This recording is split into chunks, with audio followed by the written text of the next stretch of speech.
Hello friends, स्वागत है आपका अपने यूट्यूब चैनल निशा और मैं एजुकेशनल में। आज हम क्लास 12th की हिंदी पद्य पढ़ेंगे। श्रद्धा मनु, इसको जयशंकर प्रसाद जी ने लिखा है।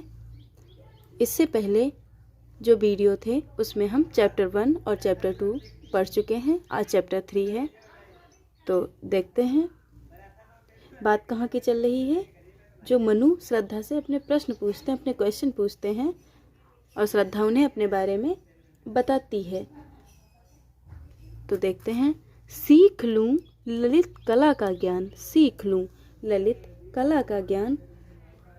श्रद्धा मनु से कहती है कि मैं ललित कलाएं सीखूं, इधर रहा गंधर्वों के देश।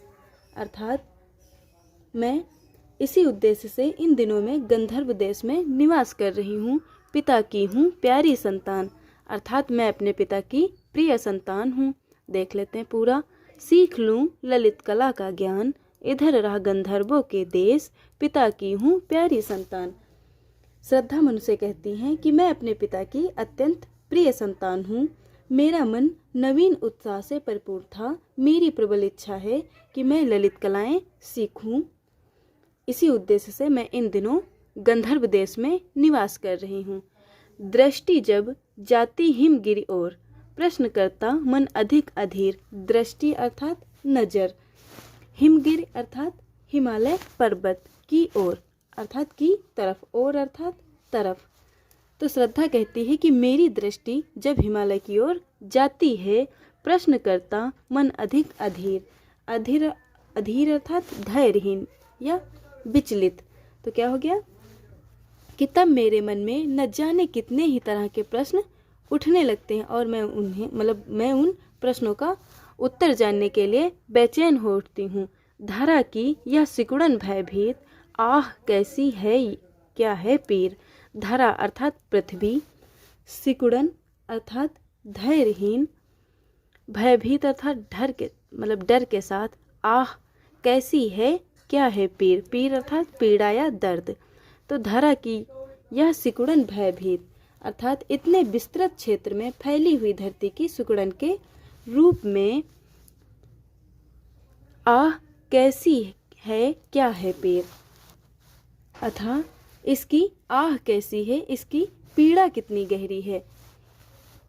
अर्थात कहने का तात्पर्य है कि इन जो दुर्गम स्थलों पर रहने वाले लोगों का जीवन कितना कष्टमय और चुनौतियों से भरा है। ऐसे कितने ही प्रश्न मेरे मन को व्याकुल कर रहे हैं, ऐसा श्रद्धा मनु से पूछती है। बढ़ा मन और चले ए पैर, शैल मालाओं का श्रृंगार। बढ़ा पैर अर्थात श्रद्धा अपनी बात से आगे बढ़ती है, अपनी बात को आगे बढ़ाती हुई कहती है कि इन प्रश्नों का कोई समाधान न मिलने पर शैल मालाओं का श्रृंगार अर्थात मेरा मन हिमालय के दर्शन को व्याकुल हो उठा और मेरे कदम उस ओर चल पड़े। आँख की भूख मिटी यह देख। आँख की भूख मिटी मतलब क्या हो गया। आँख की भूख अर्थात जो देखकर आँखों की भूख मिटना अर्थात दर्शन पाना। आह कितना सुंदर संभार, संभार अर्थात संपत्ति या संपूर्णता। तो क्या हो गया, जो गगनचुंबी पर्वत चोटियाँ और चारों ओर फैले फैले ऊंचे हरे भरे वृक्षों के समूह को देखकर मेरी आँखों की जो भूख है वह शांत हो गई है। सचमुच यह संपन्नता का कितना अद्भुत दृश्य है, यह पर्वत श्रृंखला। यहाँ देखा कुछ बलि का अन्न, यहाँ देखा कुछ अर्थात तनिक, बलि का अन्न। बलि का अन्न अर्थात वह अन्न जो जीवों के कल्याण के लिए गृहस्थों द्वारा प्रतिदिन घर से बाहर रख दिया जाता हो, उसे कहते हैं बलि का अन्न। भूत हित रत अर्थात जीवों की भलाई में लीन। किसका, यह दान, दान अर्थात जो दिया जाए। तो क्या हो गया, श्रद्धा मनु से पूछती है कि इस स्थान पर पहुंचने पर जब मेरी दृष्टि सभी जीव जंतुओं के भरण पोषण हेतु प्रतिदिन अपने भोजन में से जो गृहस्थों द्वारा निकाले गए अन्य हिस्से पर पड़ी, इधर कोई है अभी सजीव, हुआ ऐसा मन में अनुमान। तो मेरे मन में ऐसा अनुमान लगाया या मुझे ऐसा प्रतीत हुआ कि इधर कोई प्राणी सजीव है अर्थात जीवित है। सजीव अर्थात जीवित है। तपस्वी क्यों इतने हो क्लांत। तपस्वी अर्थात जो तपस्या करते हों, तो तपस्वी क्लांत अर्थात थके हुए। मुझे ऐसा आभास हुआ कि यहाँ के जो तपस्वी हैं वे कितने क्लांत हो गए हैं, कितने थके हुए हैं। या तत्पश्चात श्रद्धा मन से पूछती है कि किंतु हे तपस्वी, आखिर किस कारण से तुम इतने दुखी और उदास हो। मैंने अभी अभी देखा कि इस स्थान पर पहुंचने पर जब मेरी दृष्टि सभी जीव जंतुओं के भरण पोषण हेतु प्रतिदिन यहाँ पे लोग अपने हिस्से का दान जंतुओं के लिए रख देते हैं, तो हे तपस्वी, तुम इतना क्लांत क्यों हो, तुम इतना दुखी क्यों हो, उदास क्यों हो। वेदना का यह कैसा बेग। बेग अर्थात तीव्रता, वेदना अर्थात दर्द। तुम्हारे मन में इतनी तीव्र पीड़ा क्यों है। आह, तुम कितने अधिक हताश। हताश अर्थात दुखी। अरे तुम कितने हताश हो, यह कैसी चिंता है जो तुम्हारे मन मस्तिष्क में लगातार तुम्हें क्लांत बना रही है, तुम्हें दुखी बना रही है। बताओ यह कैसा उद्वेग। उद्वेग अर्थात घबराहट या चिंता। तो मुझे बताओ यह कैसी चिंता है जो तुम्हारे मन मस्तिष्क में लगातार विराजमान है। देख लेते हैं एक बार फिर से। तपस्वी क्यों इतने हो क्लांत, वेदना का यह कैसा वेग। आह, तुम कितने अधिक हताश, बताओ यह कैसा उद्वेग। अर्थात श्रद्धा मनुष्य पूछती है कि हे मतलब कि किंतु हे तपस्वी, आखिर किस कारण से तुम इतने दुखी और उदास हो। तुम्हारे मन में इतनी तीव्र पीड़ा क्यों है, तुम्हारे निराश होने के पीछे क्या कारण है। यह कैसी चिंता है जो तुम्हारे मन मस्तिष्क को लगातार दुखी कर रही है, क्लांत कर रही है, थका रही है।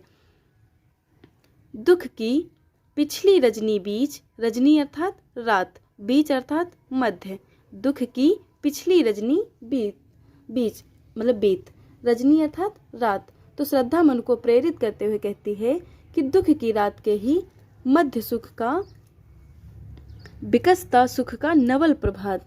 विकसता अर्थात निकलता, नवल प्रभात अर्थात नया सवेरा, कि मध्य सुख का नया सवेरा उदित होता है। दुख की पिछली रजनी बीच, विकसता सुख का नवल प्रभात। अर्थात दुख की रात के ही मध्य सुख का नया सवेरा होता है या उदित होता है। एक पर्दा यह झीना नील छिपाए हैं जिसमें सुख गात। एक पर्दा, झीना, झीना अर्थात पतला। तो क्या हो गया, एक पर्दा जिस प्रकार प्रभात का प्रकाश अंधकार के महीने में पर्दे में छिप जाता है, जिसे तुम समझे हो अभिशाप। जिसे श्रद्धा कहती है कि जिस दुख से परेशान होकर तुमने उसे श्राप मान लिया है, जगत की ज्वालाओं का मूल और इसी सभी समस्याओं का कारण समझ बैठे हो। ईश का वह रहस्य वरदान। अर्थात ईश अर्थात क्या होता है, देवता या भगवान। वास्तव में वह दुख भगवान से हमें वरदान में मिला है। कभी मत इसको जाओ भूल, इन बातों को कभी भूलो मत। देख लेते हैं। जिससे तुम समझे हो अभिशाप, जगत की ज्वालाओं का मूल, ईश का वह रहस्य वरदान, कभी मत इसको जाओ भूल। श्रद्धा कहती है कि जिस दुख से परेशान होकर तुमने उसे अभिशाप मान लिया है, श्राप मान लिया है, उसे ही सभी समस्याओं का कारण समझ बैठे हो, मूल समझ बैठे हो। वास्तव में वह दुख ईश्वर से हमें वरदान स्वरूप में मिला है, कभी मत जाओ इसको भूल। अर्थात उस वरदान रूपी जो दुख रूपी वरदान है, मिला है हमें, उसे तुम भूल मत जाओ। और सदा प्रेरित रखता है क्या, कि इसके बावजूद तुम्हें इस बात को हमेशा याद रखना चाहिए कि दुख रूपी वरदान ही मानव को सुख प्राप्त करने के लिए सदा प्रेरित करता है।